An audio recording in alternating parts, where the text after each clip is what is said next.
welcome to this week's edition of NHL Unfiltered. I'm your host, Jake DeMesa. And I'm Dominic Arbolino. And we're finally back with a new episode. People call me Mr. Hockey, but I haven't been that guy lately. Reasons to be said later in the week, but right now, I'm back.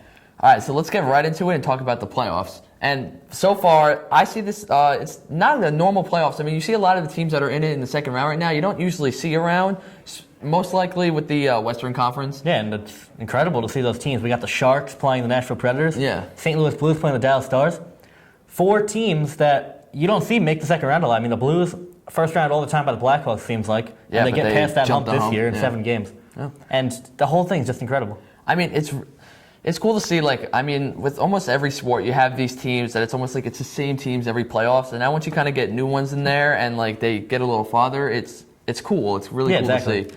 And we saw the Blues win 6-1 last night against Dallas. So yeah. Completely, I think they have that series down. I think the Blues are actually the team that will get out of the Western Conference now. Yeah, I think they're going to make it to the Cup easily. But, it really determines if San Jose or Nashville. I think if Nashville moves on, then I think it could be like a 4-game sweep. But probably not, since it's the Western Conference Finals. There's never really 4-game sweeps.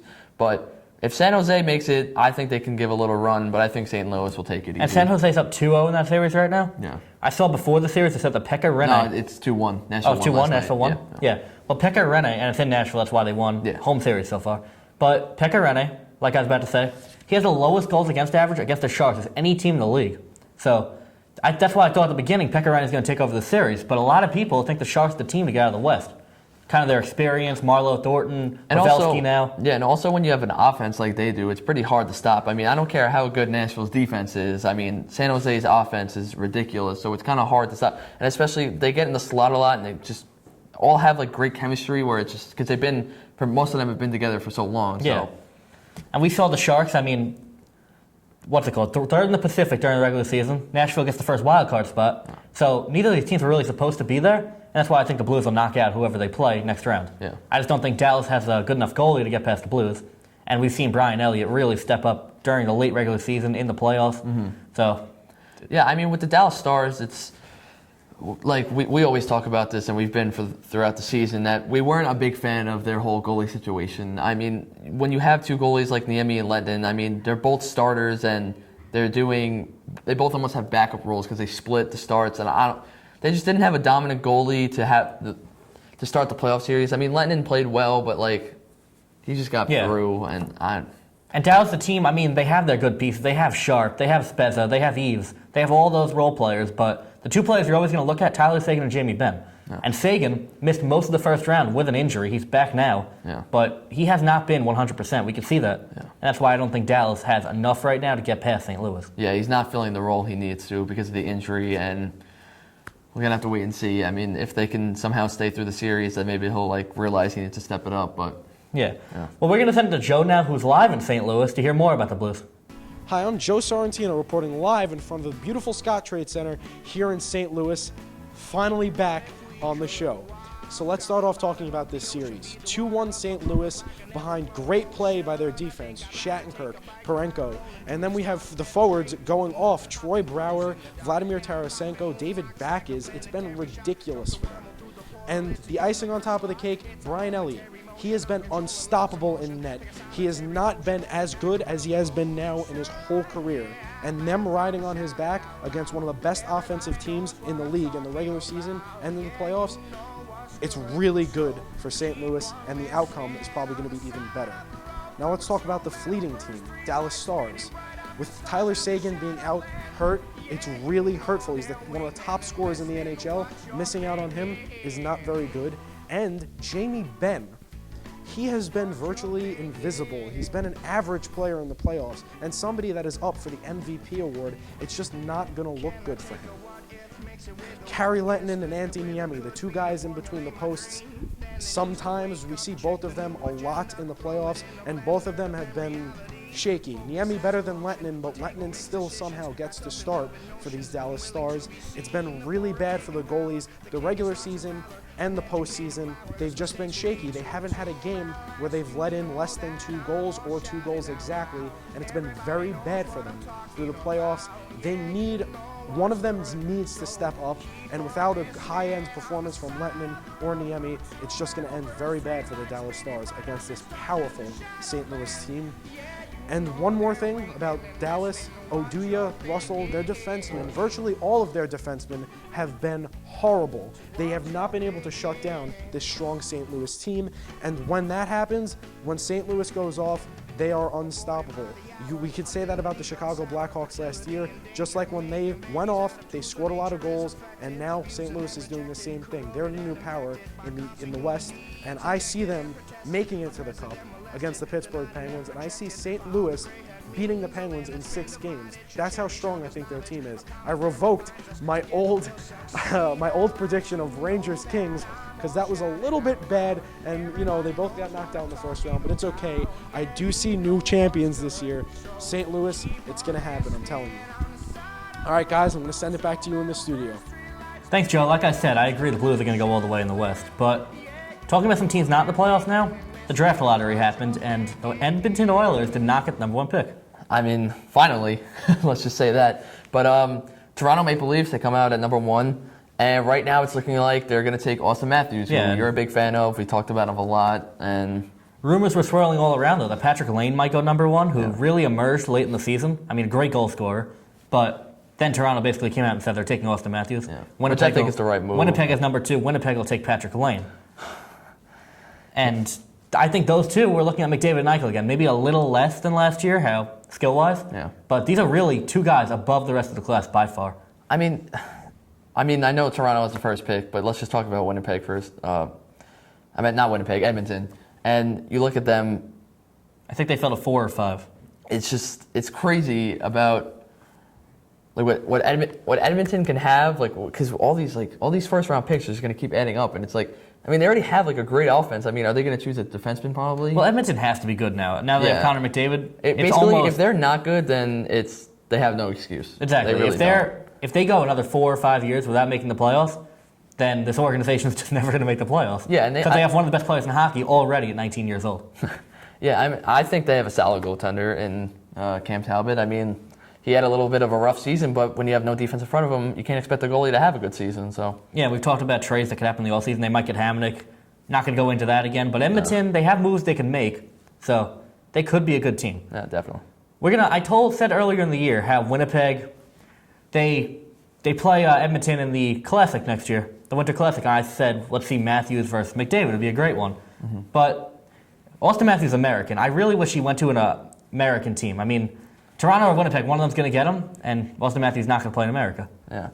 I don't think he really cares about that, obviously, because he's getting the opportunity to play in the NHL. But, if thinking about it, he's probably like, yeah, it might stink that I don't get to play for an American team, but he's not really thinking about that. Yeah, this is the first time. He's going to be the first overall pick, and he's going to be able to play in the NHL. Exactly. How could you complain? And like we said earlier in the year, it's the first time in so long that all 7 Canadian teams are picking in the lottery. So, just not a good time for Canadian hockey. Yeah, viewing rates in Canada down 60% because they have no one to watch. And also, you have, because not one of their playoff teams. None of the Canadian teams are playoff teams, which is you don't see that too often. Yeah, exactly. Now it's time to talk about the Islanders Lightning series, and it's been a good one so far. It's been a good one, but last night, the Lightning stole a game. They scored in the final minute. Yeah, okay. I guess good goal. Whatever. Kucherov, I love Kucherov. But then it gets to overtime, and Brian Boyle has a blatant elbow on Thomas Hickey who's just not called, and it leads to a goal from Boyle because Hickey can't cover him.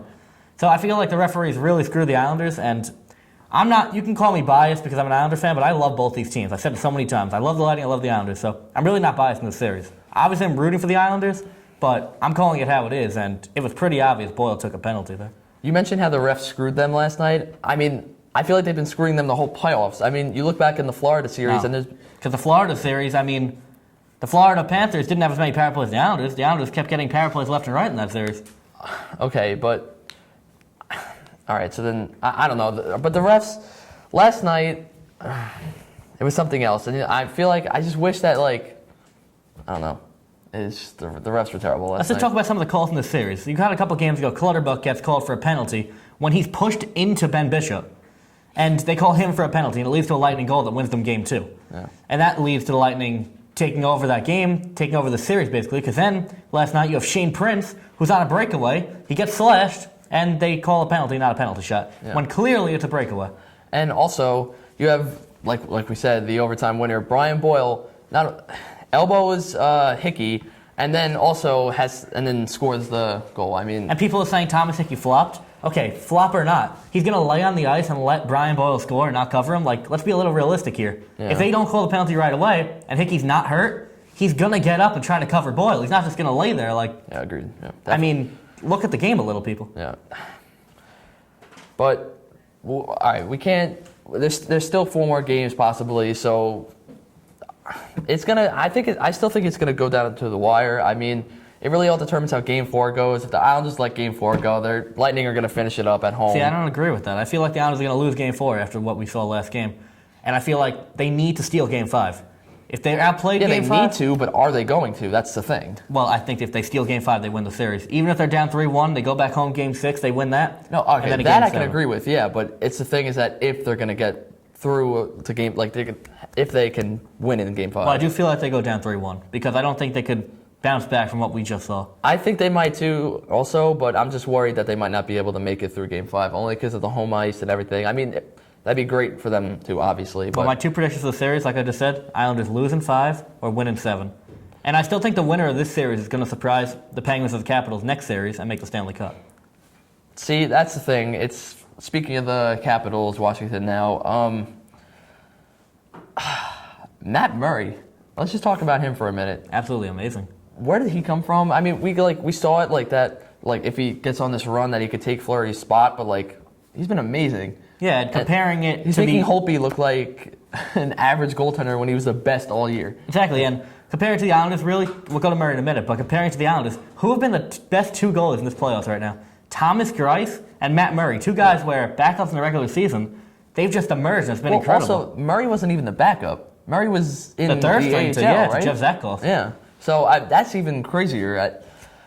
I mean, with the defense the Penguins have, it's kind of hard for a goalie to be bad, but I mean, he's just making saves left and right that even with a good defense, it's still hard. Well, even what you just said, I don't think the Penguins have that great of a defense. I mean, Chris Letang's good, but he's more of an offensive guy. Well, now he's suspended for a game also. Yeah, it's true. We'll get to that in a minute. But then you have Oli Mata. You have guys like Dumoulin. You have guys like Daly. I mean, it's not huge names. They have a decent core, They but have I feel like experience, out of the 4 teams in the playoffs right now, they probably have the weakest defense in the Eastern Conference, that is. Yeah. But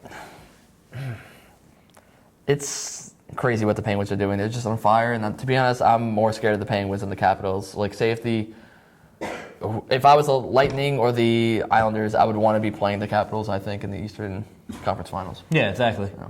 But I said it a million times, this is Ovechkin's year, and I'm not going to rule that out. I mean, yes, I'm switching my pick a little bit here, but Ovechkin could still make it. Any one of these 4 teams could make it. Yeah. It's not like the Western Conference where I think there's that one clear team. The East is wide open right now. 2 really good series, too. So Definitely. I mean, it's going to, I don't know, it's going to be, it's very unpredictable. I can't even predict what's going to happen. As far as the Capital Penguins series go, I've said it. Penguins, I think, will win this series in 6 games.